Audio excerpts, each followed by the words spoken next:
Learners, দেখো আজকে আমি স্টার্ট করতে চলেছি পারসেপশন। পারসেপশন উপলব্ধি, এটা হচ্ছে আমাদের organisational behaviour paper 1 8 second chapter, তার শেষের দিকে আমরা চলছি। এটা আমাদের লাস্ট পার্ট, যেটা আজ আমি কভার করব। পারসেপশন বা উপলব্ধি, এর মানেটা কি? দেখো ইন্ট্রোডাকশন কি বলছে, পারসেপশন বা উপলব্ধি হলো এমন একটা জিনিস যেটা আমরা পঞ্চ ইন্দ্রিয়ের সাথে যা অনুভব করি সেই জিনিসটাকে ব্যাখ্যা করে সেটাকে বোঝার চেষ্টা। বুঝলে না তো? এক্সাম্পল দিই, ভালো করে বুঝতে পারবে। ধরো একটা শিশু, একটা ছোট্ট বাচ্চা, তাকে মশা কামড়ালো, সে কামড়টা বুঝতে পারলো যে কামড়ালো, চুলকাচ্ছে তার, ঠিক আছে, সে বুঝতে পারলো। এবার আমরা বড়রাও মশা কামড়ালে কামড়াচ্ছে চুলকাচ্ছে বুঝতে পারবো, কিন্তু আমরা জানি যে এই মশাটা কামড়াচ্ছে, এটাকে মারতে হবে, না হলে এটাকে হবে না, খুব বদমাশ হয়েছে, তো মশাটাকে মেরে দিলাম। কারণ আমরা এক্সপিরিয়েন্স করেছি, আমরা উপলব্ধি করেছি, আমরা জানি এই মশা জিনিসটা কি। কিন্তু ওই ছোট শিশুটা, সে তো জানে না, তাকে কামড়ালো, সে তখনও দেখে হ্যাপলার মতো বসে থাকলো, কারণ সে বুঝতেই পারলো না এটা কি হচ্ছে আমার সাথে। সে জানে একটা জিনিস উড়ে এসে তাকে পায়ে বসলো, কামড়ালো, ঠিক আছে, তারপরে সে উড়ে গেল, আবার বাচ্চাটা একটু চুলকাতে শুরু করলো, কিন্তু সে কিন্তু বুঝলো না যে ওকে মারতে হবে। আমরা এটা উপলব্ধি করেছি, সময়ের সাথে বুঝেছি। এটা কি হলো? তাহলে দেখো দুজনেই কিন্তু, একটা বড় আর একটা শিশু, দুজনেই কিন্তু অনুভব করলাম যে আমাদের দুজনেরই কামড় অনুভব হচ্ছে, আমাদের মানে মশাটা কামড়াচ্ছে দুজনকেই, দুজনেরই চুলকাচ্ছে, কিন্তু যে উপলব্ধি করবে, অর্থাৎ বড় ব্যক্তিটা, সে উপলব্ধি করেছে, সে সময়ের সাথে পঞ্চ ইন্দ্রিয়ের সাথে, পঞ্চ ইন্দ্রিয়ের থেকে যা তথ্য পেয়েছে সেগুলোকে ব্যাখ্যা করেছে, সেগুলোকে বুঝেছে, উপলব্ধি করেছে, ফলে সে আজ জানে যে মশাটাকে মারতেই হয়। তো এটাই হলো পারসেপশন। পারসেপশন মানে এক কথায় পঞ্চ ইন্দ্রিয়ের সাথে, পঞ্চ ইন্দ্রিয়ের থেকে আমরা যা তথ্য পাচ্ছি সেটাকে ব্যাখ্যা করে সেটার ধারণাটাকে উপলব্ধি করা নিজের মধ্যে, ঠিক আছে, বোঝা জিনিসটা কি সেটা বোঝা, এটাই হচ্ছে পারসেপশন। নেক্সট, এবার এই পারসেপশনটা জরুরি কেন, এর ইম্পর্টেন্সটা কি? কারণ পারসেপশনটা অর্থাৎ উপলব্ধিটাই কিন্তু আমাদের আচরণকে প্রভাবিত করে। আমরা যেমনটা উপলব্ধি করি তেমনই আমরা বিহেভ করি, তেমনই আমরা অ্যাটিটিউড দেখাই লোককে, যার প্রতি যেমন উপলব্ধি করি, যার প্রতি যেমন ধারণা করে নিই। বুঝতে পারলে না? এক্সাম্পলটা শোনো। ধরো একটা মানুষকে তুমি খুব খারাপ ভাবো, ঠিক আছে, যে এই মানুষটা খুব খারাপ, এই লোকটা খুব খারাপ, তাহলে তার সাথে তোমার বিহেভিয়ারটা কি ভালো হবে? হবে না তো। হলেও সেটা মনের সাথে ম্যাচ খাবে না তো, সেটা আমরা পরে নেক্সট পড়বো। তাহলে একটা যদি খারাপ মানুষ হয়, তুমি যদি কাউকে খারাপ ভেবে থাকো, তার সাথে তুমি বিহেভিয়ারটাও সেরকমই করবে, তোমার আচরণটাও সেরকমই হবে। আর যদি খুব ভালো মানুষ হয়, তার সাথে তুমি যা হোক করে হোক ভালো ব্যবহারই করবে, ঠিক আছে। তার যেমন কোনো ম্যানেজার যদি কাউকে মনে করে নেয় যে এই লোকটা কাজ করে না, খুব অলস, তাহলে তার পেছনে লেগেই থাকে, এইটা হয়নি কেন, ওইটা নেই কেন, ধরেই নেয় যে সে কাজ করে না, ঠিক আছে, কারণ সে ধারণা করে নিয়েছে, পারসেপশন করে নিয়েছে আগে থেকে যে ও ওরকম, তাই জন্য ম্যানেজারের আচরণটা বা অ্যাটিটিউডটাও ওরকমই হয়ে যাচ্ছে তার প্রতি। আর যদি কাউকে ভালো মনে করে, তাহলে তো তাকে স্যালারি বাড়াবে, এই করবে এই করবে, অনেক তুলে ধরবে, মানে অনেক ভালো করে রাখবে। তো এটাই হচ্ছে পারসেপশনের ইম্পর্টেন্স, কারণ পারসেপশন আমাদের আচরণে অনেক বড় প্রভাব ফেলে। আমরা যেমনটা উপলব্ধি করি তেমনটাই আমরা বিহেভ করি, তেমনটাই আমরা আচরণ করি। চলো নেক্সট।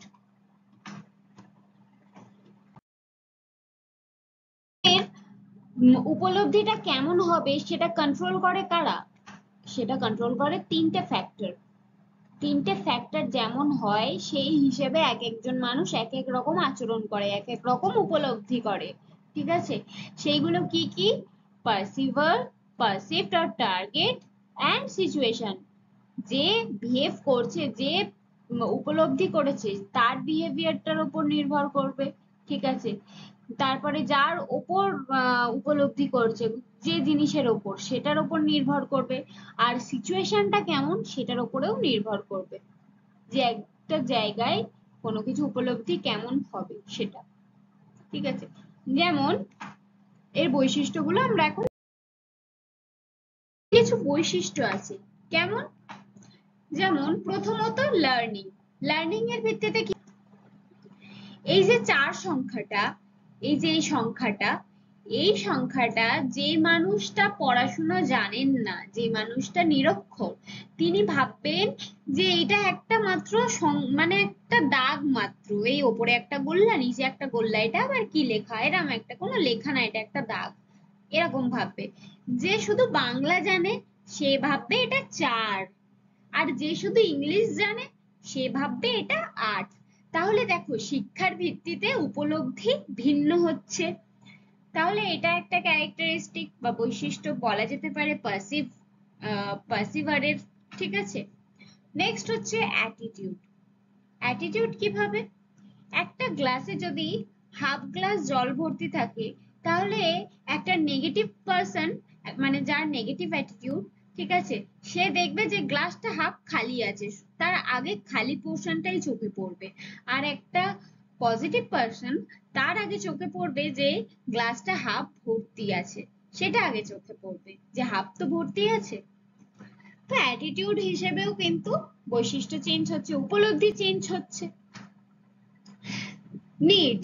নিডস এর উপর কি করে? একজন মানুষ যে কিনা তৃষ্ণার্ত, সে মরুভূমিতে জলের খোঁজে থাকবে। একটা দেখো, ধরো তুমি শিয়ালদা থেকে যাচ্ছ, এবারে তুমি যদি ক্ষুধার্ত থাকো তাহলে তুমি খাবারের গন্ধ পাবে, আর তুমি যদি ট্রেন ধরার তাড়া থাকে তাহলে তুমি হুইসেলটা আগে শুনবে যে কত প্ল্যাটফর্মে কোন ট্রেনটা আসছে, ওইটার দিকে তোমার খেয়াল থাকবে।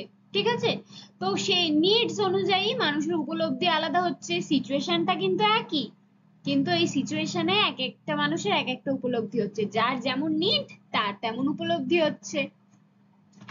আবার হচ্ছে ইন্টারেস্ট, একই পেজ, এক নিউজ পেপারের একটা পেজই, সেখানে তোমার বাবা খুঁজবে শেয়ারের প্রাইস বাড়ছে না কমছে এই সমস্ত নিউজ, আর তোমার মা খুঁজবে সোনার দাম কমছে না বাড়ছে এই নিউজ। তো যার যেখানে ইন্টারেস্ট সে সেই বিষয়টা উপলব্ধি করতে ইচ্ছুক থাকবে, তাই না? পার্সোনালিটি, তুমি যদি এ টাইপ, দেখো এ টাইপ কেন বলছি সেটা তুমি আমার আগের ভিডিওটা পড়লে জানতে পারবে। তাহলে তুমি যদি এ টাইপ পারসন হও, তাহলে তুমি অবসর টাইম যারা এনজয় করে তাদের একদম পছন্দ করবে না, যারা অবসর টাইমটাকে কাজে লাগাচ্ছে না, ওরা হেলে দুলে কাটিয়ে দিচ্ছে, এরম ভাববে।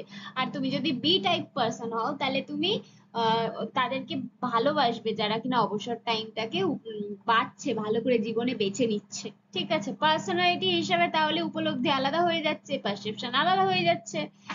নেক্সট আর লাস্ট হচ্ছে এক্সপিরিয়েন্স। একটা মা যদি একটা সাপকে দেখে তাহলে ভয় পেয়ে যাবে, কারণ মায়ের এক্সপিরিয়েন্স আছে, মায়ের বয়স হয়েছে, এক্সপিরিয়েন্স আছে যে ওটা সাপ, ওটা কামড়ে দিতে পারে, ওটা কিন্তু খতরনাক। কিন্তু একটা ছোট্ট বাচ্চা, সে সেটাকে খেলনা ভাববে, সে তো জানে না যে ওটা কি, ওটা সাপ, ওটা কামড়ে দিতে পারে, তার তো কোনো মানে বোঝার ক্ষমতা হয়নি এখনো। তাহলে একই সিচুয়েশন, কিন্তু এক্সপিরিয়েন্স অনুযায়ী এক একজনের উপলব্ধি এক এক রকম হচ্ছে। ঠিক আছে, নেক্সট আমরা ডিফারেন্স দেখলাম উপলব্ধিকারীর হিসেবে বিবেচনা করে, যে উপলব্ধিকারী এক একটা জিনিসে এক এক রকম ভাবে উপলব্ধি করতে পারে, যার যেমন নিডস, যার যেমন এক্সপিরিয়েন্স, ওই হিসেবে দেখলাম। এবারে আমরা দেখবো যে ক্যারেক্টারিস্টিক অফ পারসিভড, অর্থাৎ যাকে আমরা উপলব্ধি করছি, যে জিনিসটাকে, যে জড়বস্তু বা যা কিছু আমরা উপলব্ধি করছি, সেই জিনিসটা কিভাবে নিজের বৈশিষ্ট্য ব্যাখ্যা করে, সে কিভাবে নিজের ভিন্নতা প্রকাশ করে। যেমন প্রথম হচ্ছে নোভেলটি কি করে, এক্সাম্পল গুলো ভালো করে মনে রাখো, তাহলে কিন্তু খুব ইজি হয়ে যাবে ব্যাপারটা। যেমন রাস্তার মধ্যে হঠাৎ যদি দেখি গাড়ি ঘোড়া চলার বদলে, মানে গাড়ি ঘোড়া তো চলছেই, হঠাৎ করে যদি দেখি একটা হাতি চলছে, বাস, লরি, গাড়ি ভর্তি রাস্তায় যদি হঠাৎ করে একটা হাতি চলে, তা সবার নজর কিন্তু তার দিকে থাকবে, একবার হলেও হাতিটাকে সবাই দেখবে, তাই না, নজর কেড়ে নেবে। তো এটা উপলব্ধি, যে বিষয়টা আমাদেরকে উপলব্ধি করাচ্ছে, কেন এটা সবকিছুর থেকে ডিফারেন্ট বলে, নিজেকে ডিফারেন্ট সাবিত করছে বলে। নেক্সট হচ্ছে সাইজ, একটা অনেক লম্বা প্লেয়ার, ঠিক আছে, অন্য বাকিরা সব একটু হলেও নাটা নাটা নাটা নাটা, একটা অনেক লম্বা প্লেয়ার, সে কিন্তু সবার নজর কেড়ে নেবে, কারণ সবার থেকে আলাদা, তাই জন্য সাইজ হিসেবে। আবার কন্ট্রাস্ট হিসেবে কেউ কিভাবে নিজেকে আলাদা প্রমাণ করবে, যেমন 10টা সাদা বলের মধ্যে যদি একটা কালো বল থাকে, আমরা কালো বলটা আগে চোখে পড়বে, কন্ট্রাস্ট, রাইট? ভিশন হিসেবে সেটা আমরা সেটাকে আগে উপলব্ধি করব। নেক্সট হচ্ছে মুভমেন্ট। একটা স্থির বিজ্ঞাপন, ঠিক আছে, একটা স্থির লেখা যত না আমাদের নজর কাড়বে, তার থেকে বেশি নজর কাড়বে যদি লেখাটা চলাচল করে, যে যদি লেখাটা খুব রঙিন হয়। কোনো দোকানের নামই ধরে নাও না, যদি দোকানের নামটা ইলেকট্রিক ভাবে চলাচল করে, ঠিক আছে, বিভিন্ন রকম কালার ইউজিং করে, তাহলে ওই দোকানের নামটা আগে চোখে পড়বে তো। স্থির দোকানের নাম, যেই দোকানের নামটা একদম ফ্যাকাশে স্থির, ভালো রং চঙে না, চলাচল করছে না নামটা, লেখাগুলো, তাহলে আমাদের সেটা কম চোখে পড়বে, তাই না? মুভমেন্ট হিসাবেও কিন্তু আমরা নিজেদের উপলব্ধি আগে কোনটা করব কি করব এটা কিন্তু নির্ভর করে। নেক্সট হচ্ছে ব্যাকগ্রাউন্ড। একটা সাদা ব্যাকগ্রাউন্ডে যদি একটা কালো লেখা থাকে, সেটা আমাদের পড়তে খুব ইজি হবে, কিন্তু একটা যদি হালকা কালারের, ধরো আকাশি বা গোলাপি কালারের লেখা থাকে সাদা ব্যাকগ্রাউন্ডে, পড়তে একটু কষ্ট হবে, একটু হলেও কষ্ট হবে। তো ব্যাকগ্রাউন্ড হিসেবেও তাহলে সেটা চেঞ্জ হচ্ছে পারসেপশনটা। পজিশন হিসেবে কিভাবে চেঞ্জ হচ্ছে, সামনের সারিতে যারা থাকে তারা আগে চোখে পড়ে, পেছনের সারিতে যারা থাকে তারা কম চোখে পড়ে, এটাও একটা ক্যারেক্টারিস্টিক। নেক্সট হচ্ছে সিমিলারিটি। একটা অনেক জনের ভিড়, ঠিক আছে, একটা অনেক অনেক জনসমাবেশ, অনেক জনের ভিড়, তার মধ্যে যদি 10 জন লোক একই সেম কালারের সেম টি শার্ট পরে থাকে, তাহলে আর একসাথে থাকে, তাহলে তাদেরকেই তো লোকে আগে চোখে পড়বে না ওই ভিড়টার মধ্যে, যদি আমরা উপর থেকে দেখি। বাকি সব লোক তো আগে চোখে পড়বে না, কারণ সবাই এক এক রকম কালারের, বাট 10 জন একই কালারের একদম হাতে হাত ধরে একদম একসাথে আছে, তাহলে সিমিলারিটি, সেই হিসেবে তারা, তাদেরকে আমরা আগে উপলব্ধি করব। এইবারে আমরা পড়ে নিলাম যে লক্ষ্য বস্তুর কেমন কি বৈশিষ্ট্য হতে পারে, মানে আমরা যাকে উপলব্ধি করছি, আমরা যার উপর পারসেপশন করছি, পারসিভড বস্তু বা টার্গেট, তার কি কি বৈশিষ্ট্য হতে পারে, এটা আমরা দেখে নিলাম। এইবারে আমরা কি দেখবো, আমরা করবো সিচুয়েশনাল বেসে ক্যারেক্টারিস্টিক। সিচুয়েশন বেসে আমাদের উপলব্ধি চেঞ্জ হয় কিভাবে? অবভিয়াসলি চেঞ্জ হয়। এক্সাম্পল হিসেবে কি বলা যেতে পারে, ধরো একটা মানুষ যাকে তুমি একটা খারাপ মানুষের সাথে দেখছো, তাহলে তোমার ধারণা হবে যে এই মানুষটাও খারাপ, এই খারাপ মানুষের সাথে মিশছে, কথা বলছে, এই মানুষটাও তাহলে খারাপ। আর যদি সেই মানুষটাকে, সেম মানুষটাকে যদি তুমি অন্য কোনো ভালো মানুষের সাথে দেখো দীর্ঘদিন, তাহলে তোমার ধারণা হবে যে এই মানুষটা ভালো মানুষের সাথে মিশছে, মানে বা এই মানুষটাও ভালো। তো পারসেপশন, সিচুয়েশন হিসেবে পারসেপশন চেঞ্জ হয়ে যাচ্ছে না আমাদের তাহলে? এবারে মানে যাকে আমি চিনি না, কিন্তু ভালো মানুষের সাথে তাকে দেখলে ভাববো, ভালো, আর খারাপ মানুষের সাথে তাকে দেখলে ভাববো খারাপ। কিংবা ধরো তুমি রোজই সকালবেলা বাড়ির জানলা থেকে সূর্যোদয় দেখো, ঠিক আছে ভালো, কিন্তু একদিন যদি তুমি টাইগার হিল থেকে, দার্জিলিং এর টাইগার হিলে সূর্যোদয় দেখো, ওটা একদম ডিফারেন্ট লাগবে না? বাড়ির সূর্যোদয়ের মতো কি লাগবে? লাগবে না। উপলব্ধিটা একদম আলাদা হবে না, একদম আলাদা অনুভব হবে না? তা কেন হবে? সিচুয়েশনটা তো আলাদা। সিচুয়েশন আলাদা, সেই হিসেবে তোমার উপলব্ধিটা তাহলে বদলে গেল তো? জিনিসটা তো একই আছে, সূর্য উদয় হচ্ছে, আর তো কিছু না, কিন্তু যেহেতু সিচুয়েশন আলাদা, তোমার উপলব্ধিটাও কিন্তু আলাদা হয়ে গেল। তাহলে এই হিসাবে সিচুয়েশন কিন্তু ডিভাইড করে দেয় আমাদের পারসেপশন বা উপলব্ধিকে, ঠিক আছে? নেক্সট, এবার দেখো, একটা ব্যক্তি সম্পর্কে জাজমেন্ট দেওয়া আর একটা বস্তু সম্পর্কে জাজমেন্ট দেওয়া টোটালি আলাদা। আমরা একটা বস্তু সম্পর্কে যত তাড়াতাড়ি না ইজিলি ধারণা করে নিতে পারি, কিন্তু একটা ব্যক্তির সম্পর্কে ধারণা করা কিন্তু কঠিন। একটা ব্যক্তি কেমন সেটা উপলব্ধি করতে আমাদের কিন্তু বেশ খানিক সময় লাগে।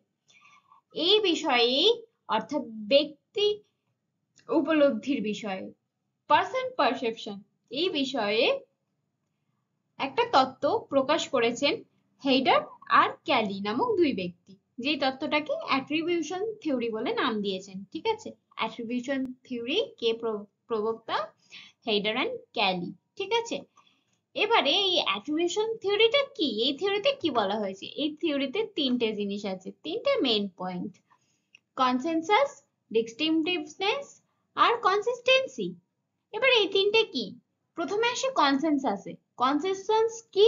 কনসেনসাস হচ্ছে যখন একটা সিচুয়েশনে অনেকগুলো ব্যক্তি, অনেকজন একই সেম রিয়াকশন দেয়, সেম রিয়াক্ট করে বা সেম কার্যকলাপ করে, তখন তাকে কনসেনসাস বলা হচ্ছে। আর তখন ধরে নেওয়া হয় এটা বাহ্যিক, এটা এক্সটার্নাল, যার এক্সটার্নাল কারণের ফলে এইরকম বিহেভিয়ারটা সবাই মিলে করছে।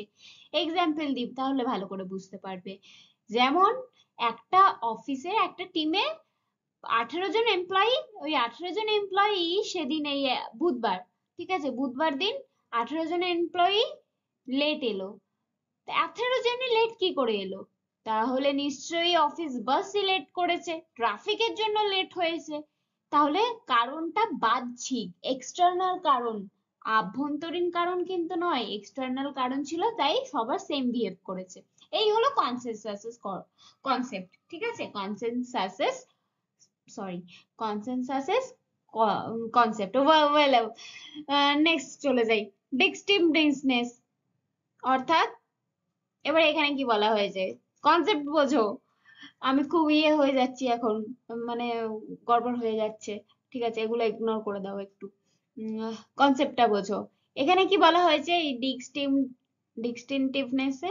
এখানে বলা হয়েছে একটা ব্যক্তি যখন হঠাৎ করে অন্যরকম বিহেভ করে, তখন ধরে নেওয়া হয় নিশ্চয়ই বাইরের কোনো কারণ আছে তার জন্য। এক্সাম্পল দিই ভালো করে বুঝবে।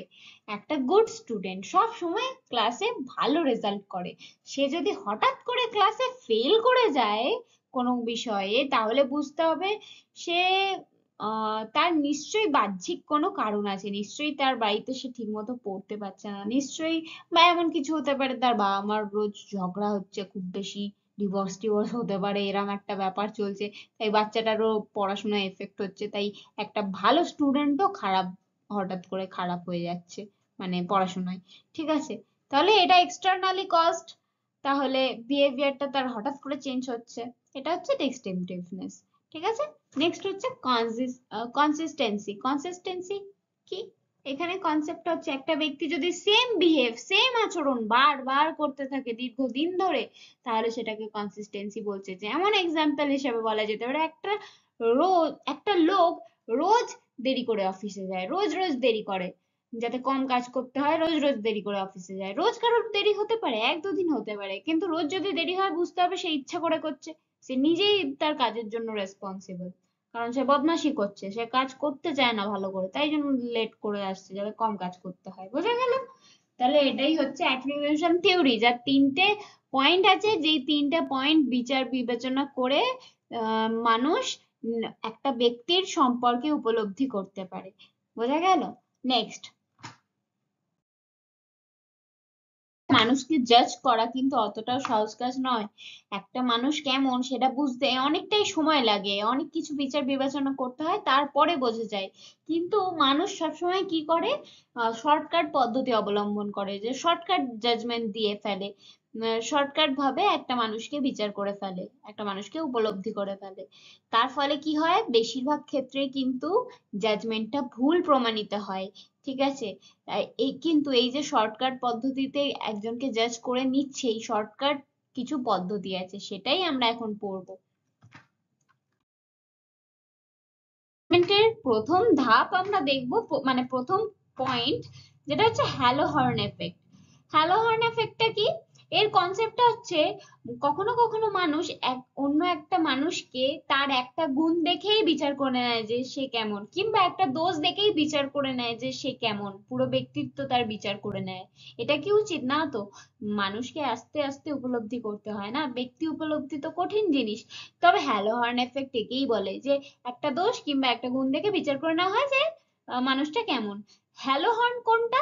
যেখানে একটা গুণ দেখে বিচার করে নেওয়া হচ্ছে মানুষ কেমন। যেমন একটা মহিলা যে ইন্টারভিউ দিতে গেছে, সে খুব সুন্দরী, ঠিক আছে, তার কোনো কিছু না দেখেই তাকে সিলেক্ট করে নিল সুন্দরী বলে, যে সব পারবে, কোনো মানে হয়? কিন্তু এটাই হচ্ছে হ্যালো এফেক্ট।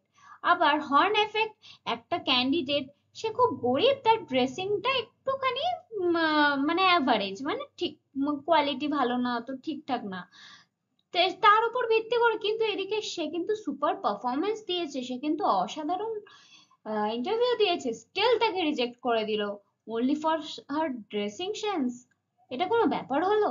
বাট এটাই হচ্ছে হর্ন এফেক্ট, একটা দোষের জন্য তাকে পুরোটা বিচার করে নেওয়া হলো, ঠিক আছে, যেটা ম্যাক্সিমাম ক্ষেত্রে ভুল প্রমাণিত হয়। এরপরে হচ্ছে স্টেরিওটাইপিং। স্টেরিওটাইপিংটা কি? যখন একটা মানুষকে মানুষ হিসেবে বিচার না করে সে কোন গোষ্ঠী থেকে বিলং করছে, কোন জাতি থেকে বিলং করছে, সেইটা জানলেই তাকে বিচার করে নেয়, তখন সেটাকে স্টেরিওটাইপিং বলছে। যেমন এক্সাম্পল হিসেবে বলা যেতে পারে, একটা গুজব ছড়িয়ে আছে যে বাঙালিরা নাকি কালো জাদু করে, বাঙালি মেয়েরা খুব কালো জাদু করে, ইনস্টাগ্রামে এটা খুব মানে ছড়িয়ে আছে গুজবটা, ঠিক আছে। আরে ভাই মহা মুশকিল তো, কে নাকি কালো জাদু করেছে, আমরা সবাই বাঙালিরা কালো জাদু করি, এটা কোনো মানে হলো? পুরো গোষ্ঠীটাকে বিচার করে নেওয়া হচ্ছে, কি যাতা। তবে এটাই হচ্ছে স্টেরিওটাইপিং এর কনসেপ্ট, যে একটা মানুষকে তার গোষ্ঠী থেকেই বিচার করে নেওয়া হচ্ছে সে কেমন। যাই হোক, নেক্সট নেক্সট হচ্ছে প্রজেকশন। প্রজেকশনের কনসেপ্টটা কি? এক কখনো কখনো কি হয়, মানুষ নিজে যেমন লোকেদেরকেও সেরকমই মনে করে। যেমন একটা সৎ ব্যক্তি সবাইকে সৎই মনে করে, একটা খারাপ ব্যক্তি সবাইকে সন্দেহ করে, সবাইকে খারাপ মনে করে, যে যেমন সে নিজের মতো মনে করে অন্যকে, সে তখন এই ব্যাপারটাকে বলা হচ্ছে প্রজেকশন, ঠিক আছে। যে মানুষ যখন নিজের গুণাবলী অন্যদের উপরেও বিচার করে, সেটাকে প্রজেকশন বলছে। আর কি সিলেক্টিভ পারসেপশন। সিলেক্টিভ পারসেপশনটা কি? দেখো, অনেক সময় কি হয়, আমরা সেটাই দেখতে পাই যেটা আমরা দেখতে চাই। আমরা যদি একটা মানুষের মধ্যে খারাপ দিকগুলোই খুঁজি, মানে খারাপ দিকগুলোই দেখতে চাই, তাহলে আমরা সেটাই দেখতে পাই। আবার অন্য একটা মানুষ কিন্তু সেই সেম মানুষের মধ্যে ভালো দিকগুলোই দেখতে পায়। তাহলে কি হচ্ছে ব্যাপারটা, আমরা যেটা চাই অনেক সময় আমরা সেটাই শুধু দেখতে পাই, বাকি কোনো কিছু দেখতে পাই না। তো এই জিনিসটাকে বলা হচ্ছে সিলেক্টিভ পারসেপশন। নেক্সট কি হচ্ছে কন্ট্রাস্ট এফেক্ট। কন্ট্রাস্ট এফেক্টটা তো ভালোভাবে বুঝতে পারবে। দেখো, আমার এক্সাম্পল দিই, যখন ক্লাস 1 2 3 তে পড়তাম খুব ভালো রেজাল্ট, ও খুব ভালো টপার টপার, ঠিক আছে। তারপরে যখন ক্লাস 10-এ মাধ্যমিক দিলাম, তখন যখন পুরো একদম সবার সাথে, সব স্কুলের সব স্টুডেন্টদের সাথে তুলনা করা হলো, একদম পড়লাম একদম মুখ থুবড়ে। ওখানে আর আমি ভালো নই, ওখানে আমি অ্যাভারেজও নই, তারও নিচে, ঠিক আছে। তো ব্যাপারটা হচ্ছে এরকম, কন্ট্রাস্ট এফেক্টে কি হয়, যখন একটা ব্যক্তিকে কিছু জনের মধ্যে তুলনা করা হয়, তখন তার এফেক্টটা একরকম হয়, মানে তখন তাকে হয় গুড বলা হবে। এবার তখন যখন অনেকগুলো ব্যক্তির মধ্যে যখন তাকে তুলনা করা হচ্ছে, তখন সে কিন্তু সেখানে ব্যাড হয়ে যাবে। তো অনেক সময় এই জিনিসটার উপর নির্ভর করে যে কত কি আর কি কন্ট্রাস্টটা কি, মানে বুঝে নাও ব্যাপারটা, ভাবনাটা বুঝে নাও, বুঝে নিয়েছো আশা করছি। যে ওয়েল, এটাই হচ্ছিল কন্ট্রাস্ট এফেক্ট, যে আমাদের একটা স্টুডেন্টকে যখন কোনো শুধু তার ক্লাসের মধ্যে তুলনা করা হবে, হয়তো সে খুব ভালো, কিন্তু যখন বাকি অন্যান্য স্কুলের সবার সাথে তুলনা করা হবে, সব স্টুডেন্টদের সাথে, তখন কিন্তু সেই ক্ষেত্রে সে অ্যাভারেজ বা খারাপ স্টুডেন্ট হিসেবে বিবেচিত হবে, সেই তুলনায়, তুলনামূলক ভাবে কন্ট্রাস্ট এফেক্ট, তুলনা হবে। ওকে, চলো নেক্সট। এবারে আমাদের পারসেপশন শেষ, আমরা এখন পড়বো অ্যাটিটিউড। অ্যাটিটিউডের কনসেপ্টটা কি? দেখো, আমরা যেটা করতে চাই বা করব বলে ঠিক করি, সেটা হচ্ছে অ্যাটিটিউড। আর আমরা যেটা করি, বাস্তবে যেটা আমরা করি, সেটা হচ্ছে বিহেভিয়ার। বোঝা গেল? আর এই যে রিলেশনশিপটা, এই অ্যাটিটিউড আর বিহেভিয়ারের মধ্যে যে রিলেশনশিপটা, এটাকে এবি রিলেশনশিপ বলা হয়েছে।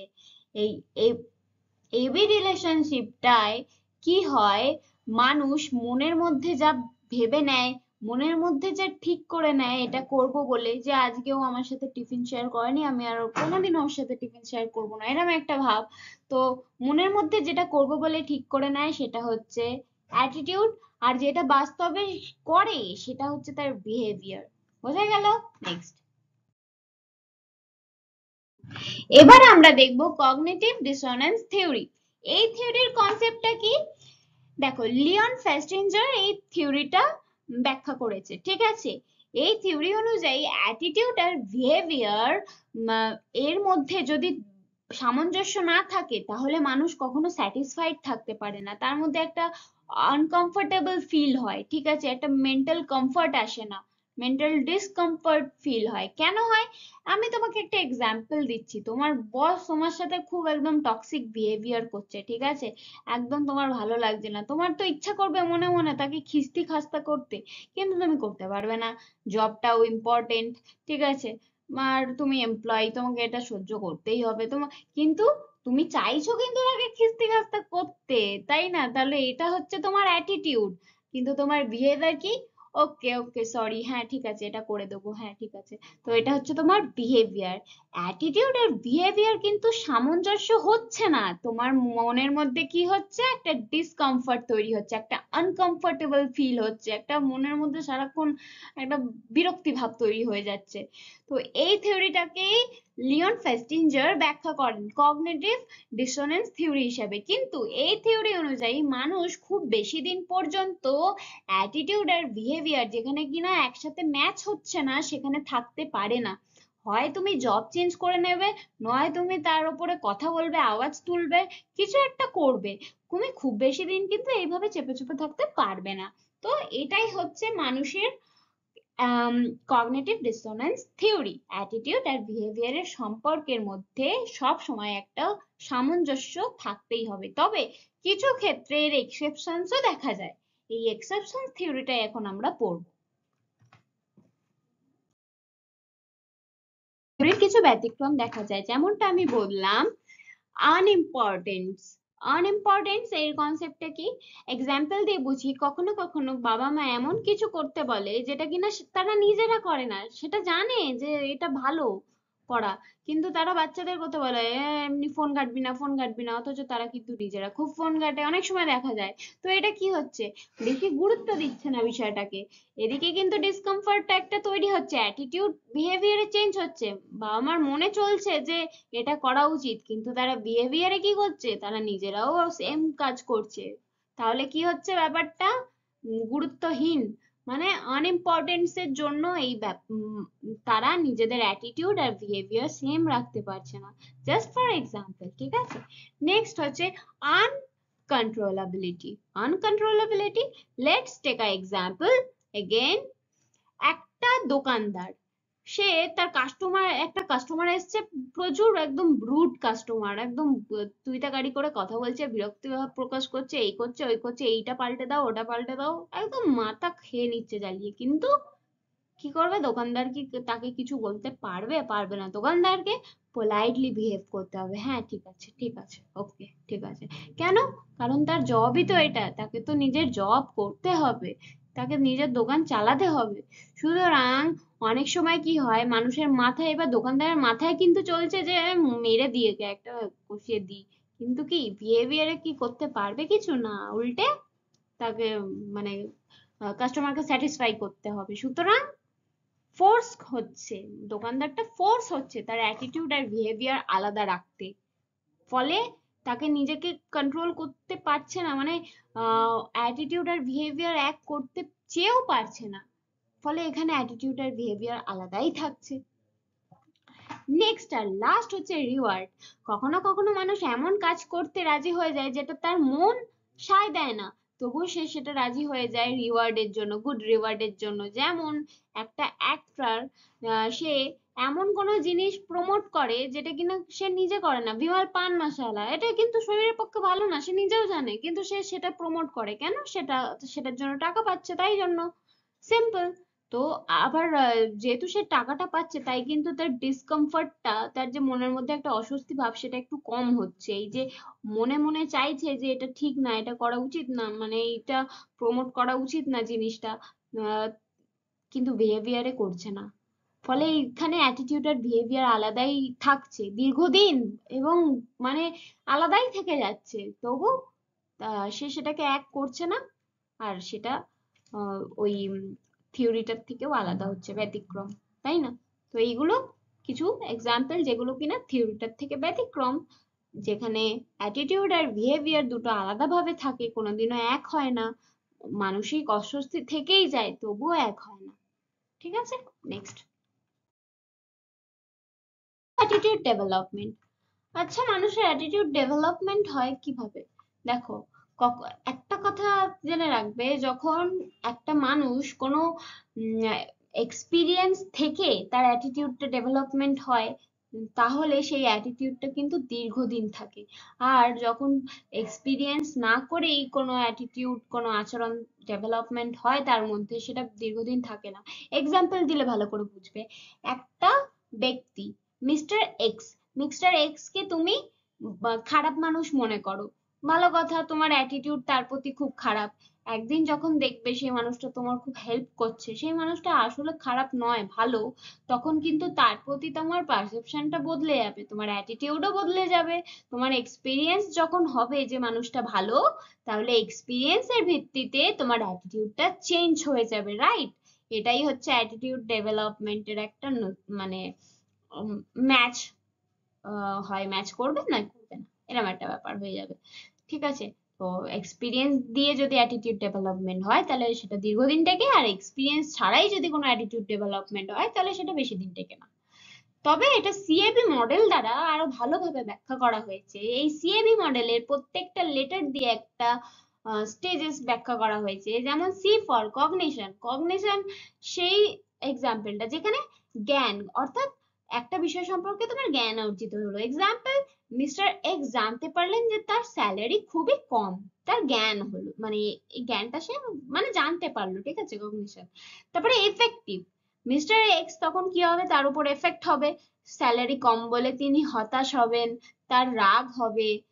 তারপরে কি হবে, তারপরে বি ফর বিহেভিয়ার, তার বিহেভিয়ার তেমন তখন চেঞ্জ হয়ে যাবে, তখন সে কি করবে, আস্তে আস্তে কাজের পরিমাণ কমিয়ে দেবে, তার বেশি কাজ করবো না, কম স্যালারিতে, এইটুকু স্যালারিতে বেশি কাজ করা যায় নাকি, ভালো লাগে না, দূর। তারপরে সে কি করবে, আস্তে আস্তে জবটা ছাড়ার চেষ্টা করবে, নতুন একটা ভালো জবের খোঁজ করবে, তারপরে আস্তে আস্তে ছেড়ে দেবে। চলো, খেলাফতে। তাহলে এটা হলো কি, সিএবি মডেল। প্রথমে জ্ঞান হচ্ছে, তারপরে সেই জ্ঞানটার জন্য এফেক্ট হচ্ছে মিস্টার এক্স এর উপর, তারপরে কি হচ্ছে, তার বিহেভিয়ার সেই অনুযায়ী সেই দিকে এগোচ্ছে। এটাই ছিল আমাদের অ্যাটিটিউড চ্যাপ্টার। চলো, নেক্সট, নেক্সট আমরা দেখবো জব স্যাটিসফ্যাকশন। জব স্যাটিসফ্যাকশন, এটা তো খুব ইন্টারেস্টিং আর শর্ট চ্যাপ্টার, ঠিক আছে, সাব চ্যাপ্টার, খুব ইন্টারেস্টিং। চলো দেখে নেওয়া যাক।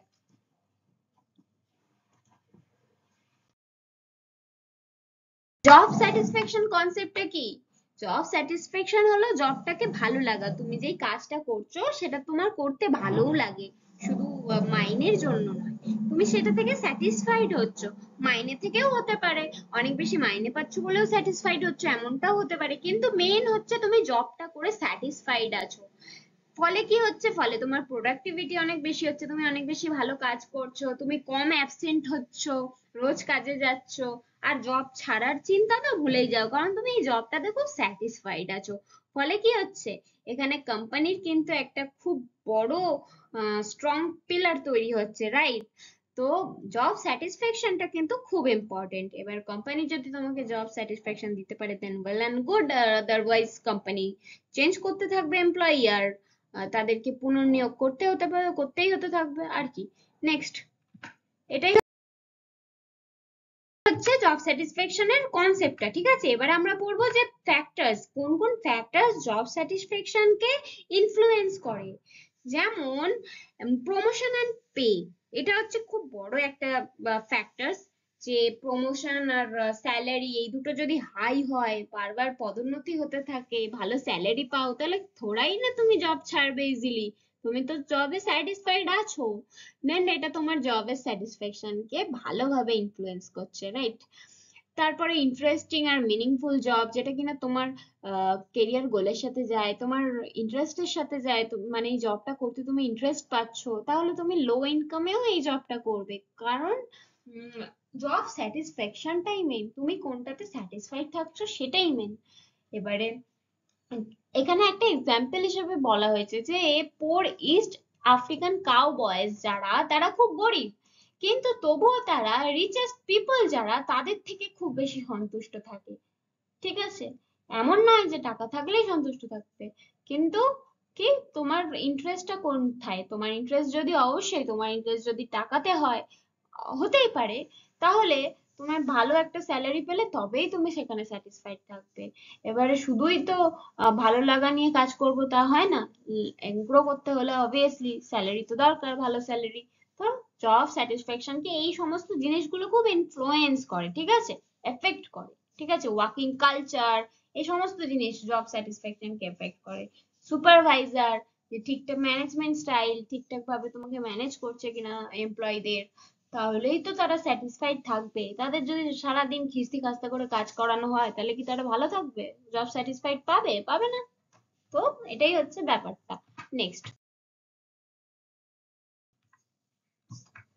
Impact of job satisfaction. Job স্যাটিসফ্যাকশনের ফলে কি কি ইম্প্যাক্ট হয়? সিম্পল, প্রোডাক্টিভিটি কমে যায়, মানুষ কামাই করে বেশি, অ্যাবসেন্ট হয় বেশি, ঠিক আছে। আর কি হয়? এমপ্লয়ি টার্ন ওভার, এমপ্লয়িরা বারবার আনহ্যাপি হয় আর রিজাইন দিয়ে দেয়, এখানে ওখানে ঘুরতে দেয়, অন্য অন্য কোম্পানিতে চলে যেতে থাকে।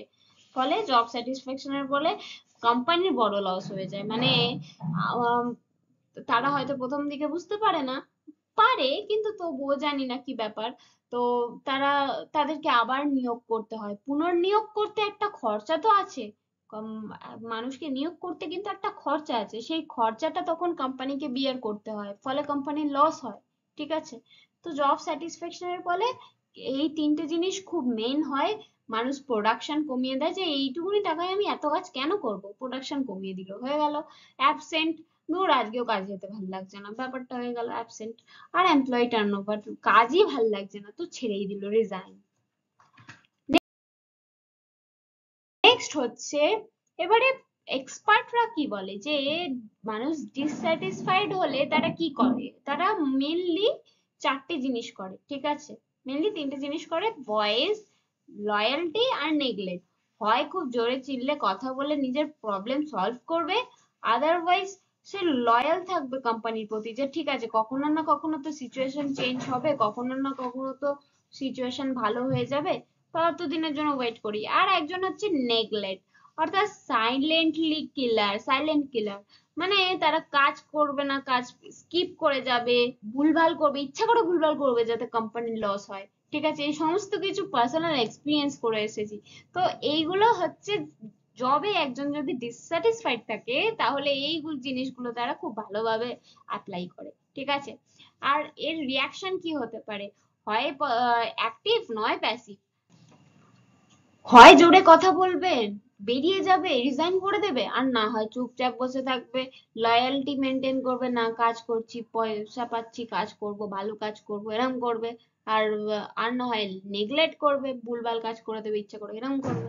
এটাই হচ্ছে কনক্লুশন, যে জব ডিসস্যাটিসফ্যাকশন থাকলে অর্গানাইজারের কিন্তু আলটিমেটলি কিন্তু ক্ষতিই হচ্ছে, কারণ তাকে আবার লোক নিতে হবে এই কিছুদিন, আর কি, তারপরে ছেড়ে দেবেই কোনো না কোনো দিন, জব স্যাটিসফাইড যদি না থাকে কোনো ব্যক্তি।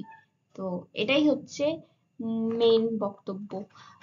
এখানেই আমাদের সমস্তটা শেষ হলো। থ্যাংক ইউ আমার ভিডিওটা কমপ্লিটলি দেখার জন্য। আশা করছি তোমরা কিছু তো শিখেছো, কিছু তো জেনেছো। তো যদি কিছু হেল্প হয়ে থাকে দেন প্লিজ লাইক, শেয়ার, কমেন্ট। আবার দেখা হবে পরের চ্যাপ্টার নিয়ে, নতুন চ্যাপ্টার, থার্ড চ্যাপ্টার নিয়ে দেখা হবে নতুন কোনো ভিডিওতে। Thank you, tata.